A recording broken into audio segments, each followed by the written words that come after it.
Welcome to our Community Voices segment. Joining me this morning is Miss Sarah Cox from Serendipity Fare. How are you doing? It's been a long time since you've been here. Probably since before the holidays. Yeah, and we've missed it because you always bring some great eats for us, Miss Sarah. Yes. So tell us a little bit about what we're making today and about some of the recipes that you've been creating lately for this competition you're in. Yeah, so this is a quiche Lorraine is the technical name of it. But Okay. It's bacon, Gruyere, eggs, cream, salt, pepper, and that's it. Oh, onions, and that's it. Really? Yep. And so the easiest way to do it is to buy a pie crust already made, and I go to Whole Foods because they have the gluten-free. Like I was saying, my clients are gluten-free, so that's a really good brand. The one thing is that it'll come with cracks in it sometimes, so you just let it thaw out a little bit, and then you can kind of look just at that. push it right back together so that it's Nothing good. seeps through. Yep. Yeah, okay. And these bake up really well compared to a regular pie crust. You really can't tell the difference. So the easiest thing about this is that we're going to mix the eggs. I have 5 eggs and a cup of milk. Okay. You can use any type. I prefer whole milk, but if you don't have whole milk, it's okay. So we're just gonna whisk that together, and then I'm going to add a little bit of pepper. Always have to add fresh pepper if you can. It's just better. It is, it is. And then salt. I don't want to salt it too much because the bacon and the cheese are already both salty. pretty salty. So you can always salt a piece, but when it's too salty, it's not always the best. I agree. I'd rather have my food a little less flavorful than too Yes. salty. Yeah, you can always add more. You can't take Exactly. it out. So then all you do with this pie or quiche is you're gonna layer the bacon. Okay, this is some really thick cut bacon. What kind Yes, of bacon I is prefer this? thick cut bacon. I buy my bacon from Ogeechee Meat Market, Okay, but any so from like a kind- butcher. Yes. But you don't have to get it. If you just get like the regular thick cut bacon from the grocery store, you'll okay. be fine. So you do bacon, onions, and then sprinkle some of the cheese on there. And is Gruyere usually in a cube, a block? Where do you So get that? typically you can buy that at Whole Foods. You can get it at Sam's. You can get it almost anywhere that has like a cheese section. Okay.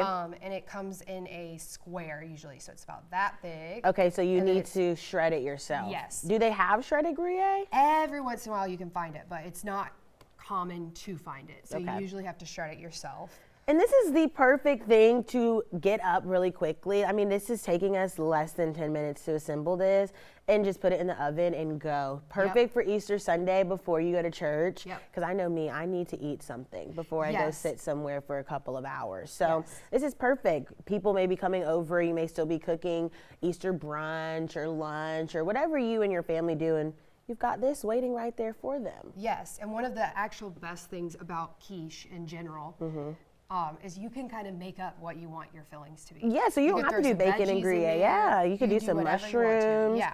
I would add some mushrooms and some spinach in mine. Yes, definitely. And then the best thing too is that you can make this ahead of time and then just heat it up. Perfect, It holds yeah. really, really well. I actually have people who will make it and then just kind of eat off of it all week as their breakfast every day. That's smart. So we just finished by sprinkling this all over the top. Okay.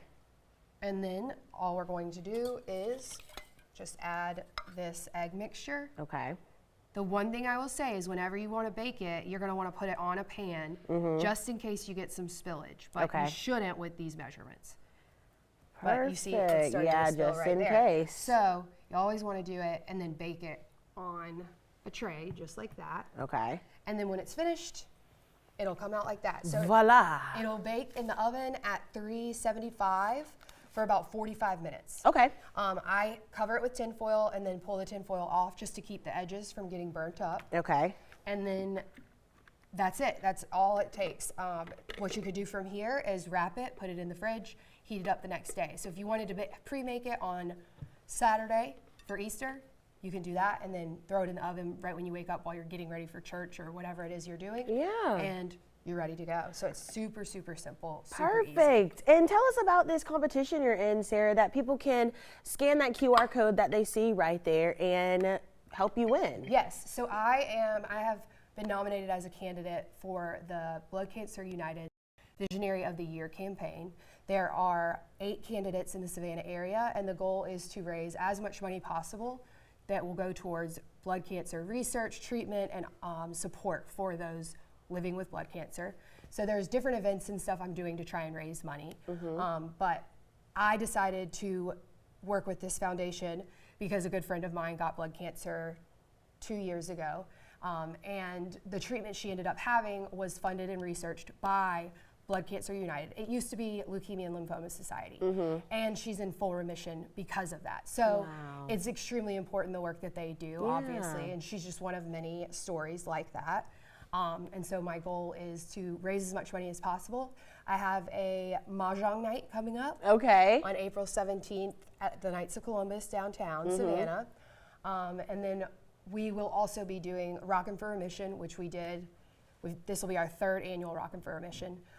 The first one was actually for my friend who survived, luckily, thank God, because of the work that Blood Cancer United was doing. And so this is our 3rd year, but we'll have a bunch of bands and vendors and silent auction and raffle items and all that stuff. So it's just a lot of fun. There's a lot of different ways to get involved. And it's a great way to support a great cause. Exactly. Yeah. And it's family friendly. I mean, there's just so much that. Perfect. Well, we have that link right there. And like we said, you can also scan that QR code and it'll take you directly there. Or just visit wsav.com/weekend if you don't have your phone on you right now. And thank you so much for coming and sharing this amazing, gorgeous Easter quiche with us. Yes. I'm very excited to taste this when we go to break in about 5 seconds. We will see you all after the break. And again, if you want to support Sarah, all you got to do is visit wsav.com/stayweekend. And thank you for feeding our hungry morning crew. Of course. We'll see you all after the break.